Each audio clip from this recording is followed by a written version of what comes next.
മുഖ്യമന്ത്രി പിണറായി വിജയന്റെ മകൾ വീണയുടെ എക്സാലോജിക് കമ്പനിക്ക് CMRL പണം നൽകിയത് അഴിമതിയെന്ന് ആവർത്തിച്ച് SFIO.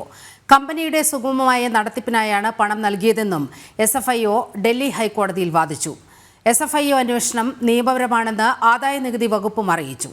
CMRL ഹർജി കോടതി വിധി പറയാൻ മാറ്റിവെച്ചു. കമ്പനിയുടെ സുഗമമായ പ്രവർത്തനം ലക്ഷ്യം വെച്ചാണ് എക്സാലോജിക്കിനുൾപ്പെടെ പണം നൽകിയതെന്നാണ് അന്വേഷണ ഏജൻസിയായ SFIOയുടെ വാദം. എക്സാലോജിക്കിനു പുറമെ ചില രാഷ്ട്രീയ നേതാക്കൾക്കും മാധ്യമ സ്ഥാപനങ്ങൾക്കും CMRL പണം നൽകി.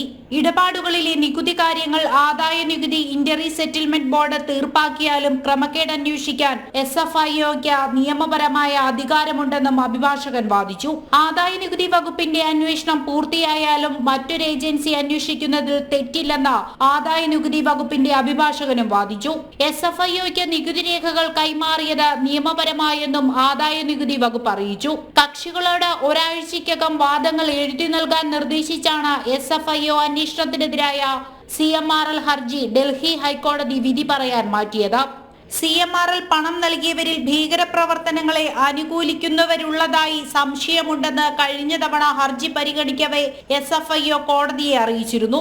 എക്സാലോജിക്കിന് CMRL പണം നൽകിയത് പ്രമുഖ രാഷ്ട്രീയ നേതാവിനെ സ്വാധീനിക്കാനാണോ എന്ന സംശയമുണ്ടെന്നും SFIO നേരത്തെ ആരോപിച്ചിരുന്നു. ജനം, ഡൽഹി.